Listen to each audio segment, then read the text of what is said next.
I play smarter. I invest with Morning Line. You build your stable. When they race, you earn. Buy, sell, trade, anytime. Morning Line. Own the game. Hi, everyone. Ashley Mailloux, Mike Beer here, taking a look at the Pick 5 sequence, one of the Pick 5 sequence out at Del Mar on Saturday. Breeders' Cup Saturday, obviously a tremendous card with 12 races on tap. We're going to focus in on the late Pick 5. And before we do so, if you haven't started doing your homework yet, you need access to the Clockers reports. Past performances, we have you covered. You can go to shop.drf.com. You can get a Breeders' Cup package that'll save you $38. It'll give you all access to what you need to go through both Friday and Saturday out at Del Mar. You can scan the QR code as well. And Mike, before we dive into the Pick 5 sequence, I think there's something that's always talked about is how massive the payouts can be on Breeders' Cup Friday and Saturday. And just a graphic here to show Breeders' Cup races versus North American races from 2020 to 2024. It's basically summing up that the payouts typically that we see on Breeders' Cup are quite good and better than, say, average if you're looking at another track on a Wednesday or a Thursday. Why is that? Big pools, quality, big fields, and we do see a lot of upsets from time to time. Yeah, there's a lot of money in these pools, and you're just talking about races that usually oversubscribe. They're big fields, and even the horses that are outsiders have some kind of a chance. They're all good horses, and so you tend to get an upset or two, and it leads to bigger payouts. So we mentioned we'll focus in on the late Pick 5. It gets underway in race number 8 at 1.5 miles. It's the Grade 1 Breeders' Cup Turf. This is a field, a big one, and as we look at it, I mean, to me, this was a race that you probably need a little bit of coverage. There are horses that if they fire their best races, Mike, they are right there. Whether that best race that we saw is, recent or you have to dig through their past performances, it's a pretty stacked field. Yeah, I mean, we'll see how it plays out. I mean, I kind of feel like, we are talking about the Breeders' Cup, and as we just sort of mentioned in the Open, you can get, some horses at prices who really do fit pretty well. To me, this race is super top heavy. And, the two shortest prices on the morning line, Rebels Romance and Mini Hawk, they're going to take a ton of beating in here. I don't really see how you play a ticket and just sort of exclude those horses, because if they either one of them shows up and runs their good race, they're going to win. I think for me, they're horses that I had to use. Rebels Romance is one that, again, he's not necessarily always winning his races, but we know that he can fire very big here. We saw him win the Breeders' Cup Turf last year, and more recently, a Grade 1 in New York. And then the 8 Mini Hawk, I'll be honest, I've been able to cover a little bit more of the international racing.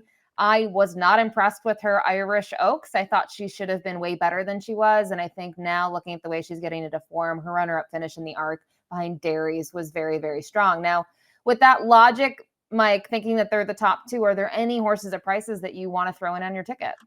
Yeah, I mean, I think the only other horse that I was really interested in, and I'm not sure, how deep I would want to go against the two favorites in here, but the other horse for me is the 2 Goliath. We'll see what kind of prices. I do think he's got the right running style to handle this, these tight turns and fast turf course at Del Mar. He's got a really handy speed. He loves 1.5 miles. I don't love his form so far this year, but man, he's run okay a couple of times, and he's got a couple of races last year that if he can show up and run one of those in this spot, he could easily win this race at a fair price. And I think for me, my Goliath in the field is actually to his outside, the 3 Emmelock here, who was second in the Irish St. Ledger. I thought his prior performance at Ascot going 1.5 miles was a very good win. So maybe last time that was just a little too far for him. So pretty much similar thoughts there in the opening leg. We'll move to race number 9, the Grade 1 Breeders' Cup Classic, 1.25 miles. And the big news that was released a couple of hours before we recorded this, Mike, is that Sovereignty is scratched, which I think for everyone else in the Classic really opens up the race. I think from a morning line, he was 6-5, and I think a lot of people were afraid to face him. But how do you now assess the Classic? Yeah, it's unfortunate that he's not going to run. I mean, I personally felt like he was maybe a standout in this race. Actually, I was going to lean on him in the Pick 5, and it's really disappointing that he's not going to run. Maybe it makes it a more interesting race. At least for me, it does, because now it's a little bit more open. I feel like the way that I'm going to look at the race now is I was interested in Mind Frame anyway, even with Sovereignty in the race, and so I'm just going to move him to my top pick in this race. And I'm pretty sure he can go with these horses, and I'm not concerned about the 1.25 miles. So I'm going to lean on him and Sierra Leone, who, listen, his price is going to come way down here, I think. But to me, he's always been a good horse. He's still a good horse. He obviously ran great in this race last year. So I'm going to sort of lean on those two horses, Fierceness and Forever Young. I know they can win. I don't trust either one of them. Maybe they're backups for me, but I prefer 7 and 8. Yeah, and I found this to be a little bit of a struggle. I agree with you. I was going to lean on Sovereignty and then go from there and get more coverage. I can't do that as much now. And I toyed with the idea of Mind Frame, who I really liked last time out. We know that he never even ran his race, so he's hard to assess, knowing that last time we saw him was all the way back in June. And started toying with then Journalism, and I felt like I would use one of them. So I did use Journalism. I'm very curious to see the price that he'll be. Obviously, the sequence will have been started, but I think if I'm looking at other wagers, such as the pick 4, if he's heavily bet, I go elsewhere. I want him to be a decent price in here. Jose Ortiz climbs aboard for the first time. I think you summed it up perfectly with Fierceness. I have never been his biggest fan. I think any preview on here, I've always been cautious of him, and I know they didn't want the inside. I'm not going to read into it. At his best, he could beat this field. So he's 4-1 on the morning line. I think he's going to take some love. You know the thrill of picking a winner. But instead of just running to the window for a quick payout, I play smarter. I invest with Morning Line. Morning Line is a more sophisticated way to use your skill and bankroll without putting it all at risk. Build your stable. When they race, you earn. Buy, sell, trade, anytime. Keep the action rolling without burning your bankroll. This is playing the ponies, elevated like a boss. Morning Line. Own the game. We'll move to the middle leg. It's the Breeders' Cup Mile here on the turf, and it's a nice field. You can see 13 entered, and this is one of the races that I thought was probably the most tricky on the card. I felt like there were, obviously some horses that are going to take respect, but I think outside a Notable Speech, the morning line's pretty wide open. Yeah, it's true. Yeah, I thought this race was pretty tough too. Had a really hard time, latching on to anybody. I get Notable Speech. I know that he can win this race.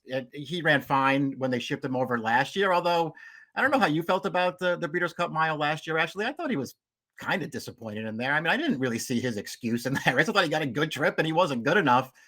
So that doesn't thrill me, but I know that he makes sense. And maybe it's a good idea that Appleby and Godolphin got him over here to North America for a prep race up at Woodbine. He looked good winning there. So I don't know, maybe it'll make a difference.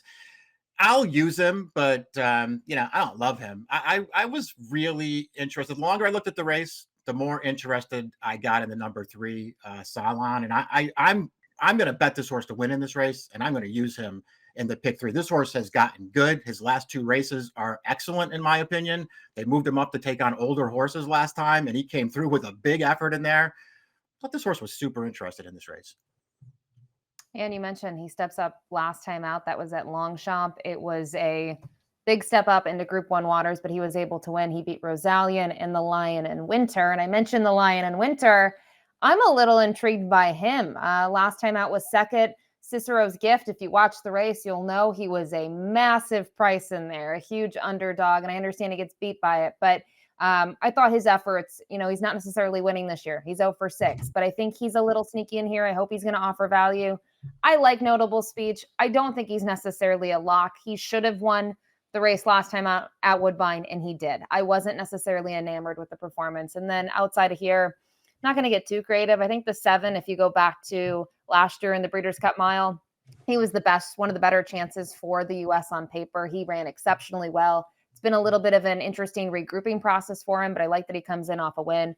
And then there's the 11 in here, Rhetorical. Will Walden's done a tremendous job with his Son of Not this time. He's in awesome form.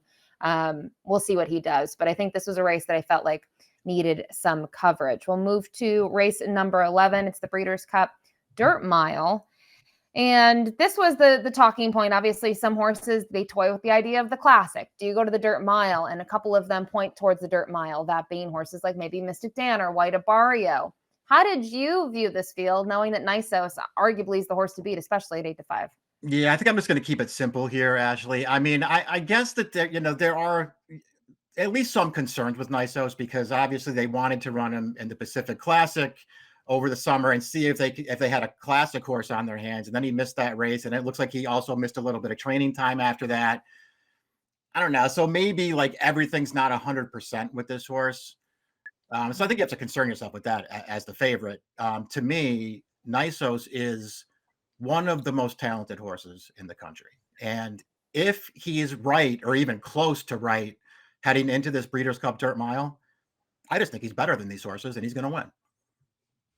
I think it's just interesting to note that his lone defeat to me is one of his best races Yeah. because of the trip that he got and the conditions and the fact that he was going off over a year layoff. So I agree with you. Nysos extremely talented. He'll be an extremely short price. I will use him. I had to use another horse, and I know I'm probably going to get bashed in the comments for this. That's fine. I know the 6 Full Serrano 7-2, likely to be maybe second choice in the wagering. But to me, when I look at him and what he did last year in this race, combined with the fact that the Goodwood, 1.125 miles, he cuts back to a mile, I like that for him. And I know he did not beat Nevada Beach last time out. I don't care. I think now cutting back, I think that race sets him up well here. So yes, I use the first and second choices on the morning line here in the Dirt Mile. Then we'll round things out on the turf. It's the Breeders' Cup Filly and Mare Turf, 1 mile and 3/8, a big field. And I do think here, when we talk about post a little bit, I think some of the horses that deserve respect, She Feels Pretty, as well as See the Fire, they didn't get lucky in the post draw. That's very true. It's to me, it seems like it's worse for She Feels Pretty maybe than it is for See the Fire, but we'll see. It's not good for either one of them. And See the Fire is a horse who I wanted to use for sure, and now I probably won't because she's hung out in that post position. I'm against She Feels Pretty, whether I'm right or wrong about that. I really don't think that she wants more distance. She's a really good horse.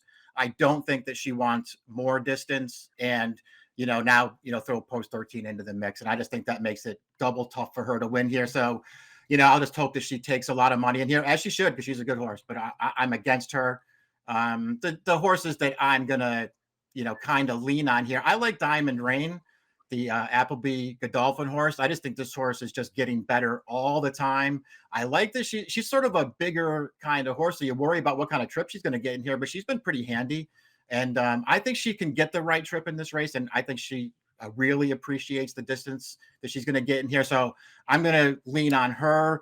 The 5 Gazora is in really good form and progressing from start to start. I don't love Ashley when I watch her races overseas. She kind of seems a little one pace to me. And so I wonder if she's going to be able to grind out this race going 1 mile and 3/8 at Del Mar. I think she's good enough to do that, but I'm worried about the trip that she's going to get in this race. And so it sort of held me back from really leaning on her. And then at a bigger price, a horse, I don't know, I haven't seen who you liked in this race, but a horse I'm definitely throwing in at a big price is the 12 Bellezza.